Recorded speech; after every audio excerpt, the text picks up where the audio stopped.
Hello everyone, here we are in our fourth day of our online class this winter term.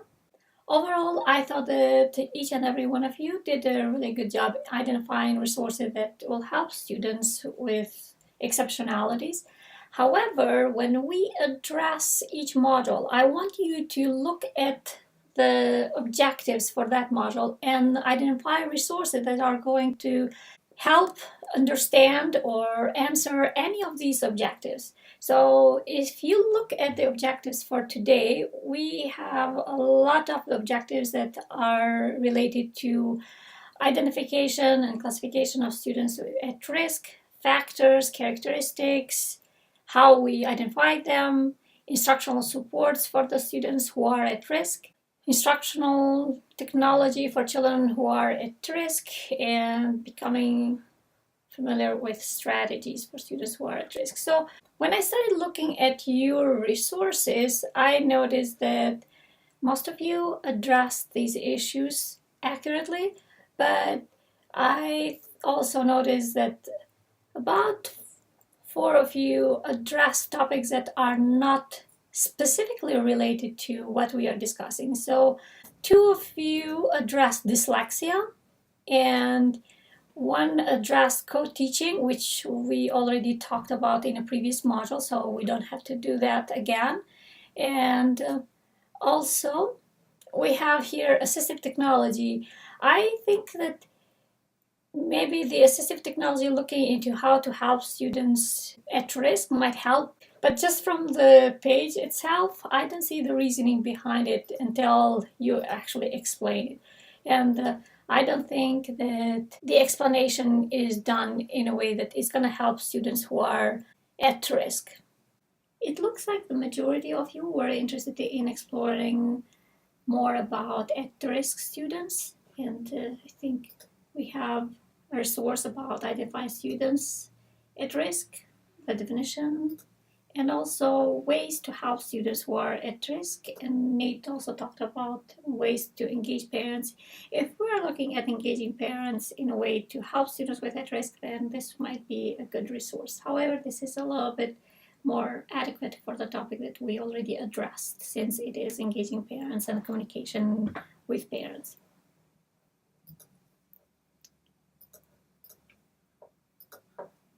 So who are the students that are at risk? Students officially classified as at risk fall into several categories. These students are diagnosed or misdiagnosed as having learning disabilities. They are also students who grow up in isolated communities and do not begin learning English until they enter school. They do not speak English because they have recently arrived from another country. They live in poverty and lack basic and educational resources in their homes, or students who are the children of migrant workers or undocumented immigrants whose presence in our schools is transient, or even those students who are homeless and do not have their basic needs of safety and security met. However, many students are at risk but do not fit into any of these categories. Some students are typically performing adolescents who strive to excel but remain still in the average or middle group in the eyes of their teachers and parents, as well as in their own eyes. Other students seem initially to perform well in school, but then fall behind, become chronic underachievers, and read less well each year, or even fail to learn to read. Finally, they become restless or hyperactive. Many of these youth process new and difficult information globally and find it difficult to follow analytic, step-by-step teaching. Do not seem to try or take school seriously. For example, they might draw or doodle while listening, appear bored, appear tired, or even listless. Also, many of them might be non-conforming or disobedient. For example, they might refuse to remain in their seats. You have also students who cannot sit still. They cannot concentrate or pay attention to the teacher for more than a few minutes, or even students who may read but cannot remember and often do not understand what they read. In addition to identifying who are the students that might be at risk, you also found resources that address the issue of how to help these students. In addition to this resource here that talks about caring, sustained relationships, reachable goals, realistic, hopeful pathways, and engaging school and community settings, I would say that as a teacher, you also have to be careful on what you can do in your own classroom. And simple thing is really giving directions and instructions that are clear and involve peers in your classroom. So any peer-mediated strategies might be very helpful. Assignments should be taken into consideration what you can do, how you can accommodate them. So maybe these assignments are going to be modified or reduced in the amount that it's given to these students. Increase one-to-one time with these students. Provide a checklist for these students. So each day write down what needs to be completed, and as the tasks are done, then provide a check mark or happy face. As much as possible, think in concrete terms and provide hands-on tasks. Make accommodations in regard to seating. Where are your students at risk seated? Hopefully they are near a helping peer or with quick access to the teacher.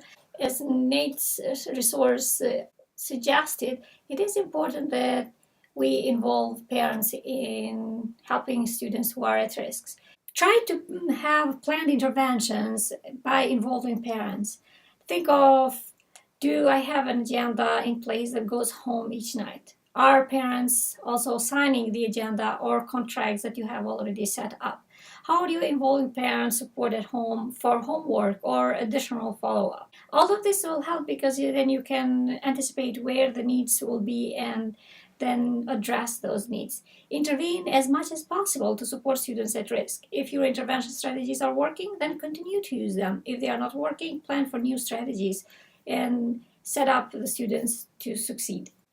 When talking about at-risk children, it is more than necessary that we focus on early intervention, early identification and intervention.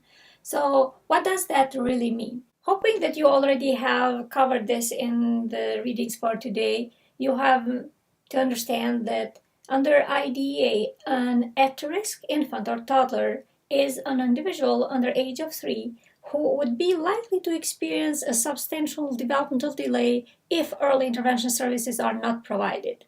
Across the country, a large number of young children are affected by one or more risk factors that have been linked to academic failure and poor health. As early as 24 months, children in low-income families have been found to show delay in cognitive and behavioral development compared to their peers in higher-income families.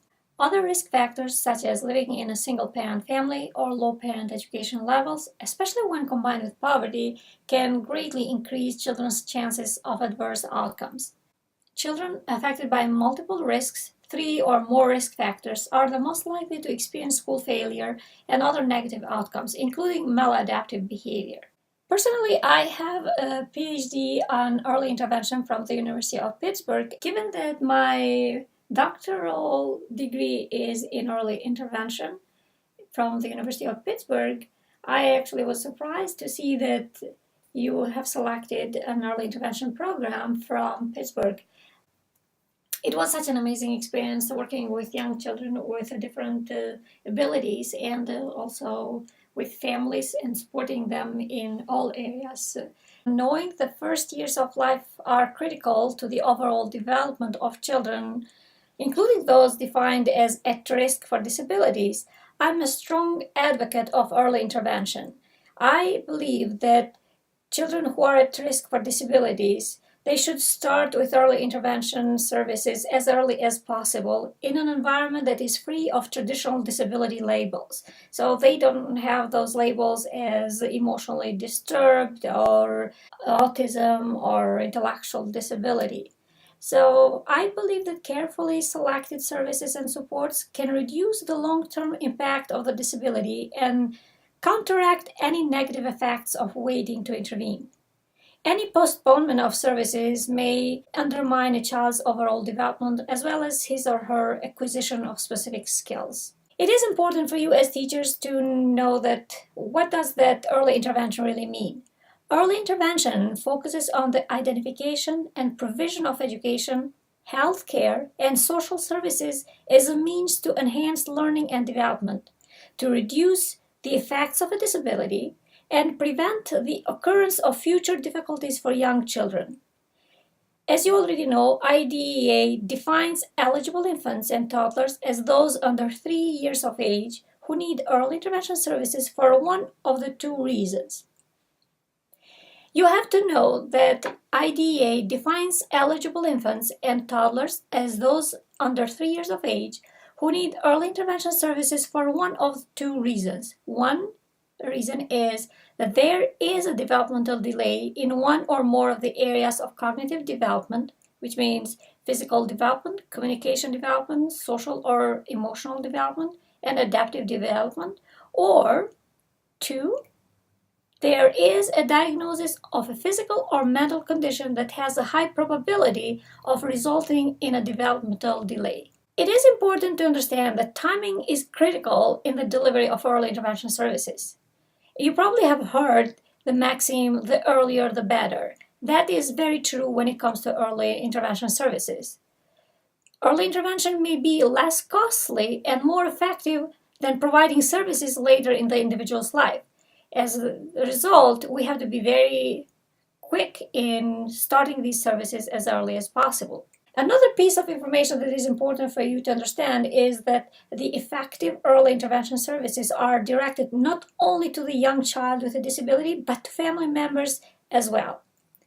So that's a reason why the services under Part C of IDEA are needed for a particular child and the child's family, and that is where it comes the individualized family service plan. The IFSP, it is structured similarly to the IEP or the individualized education program, but it broadens the focus to include all members of the family compared to the IEP, which focuses only on the individual child. Thank you all for addressing early identification and intervention issues. It is really important that we focus solely on issues concerning specific areas that we are addressing each module.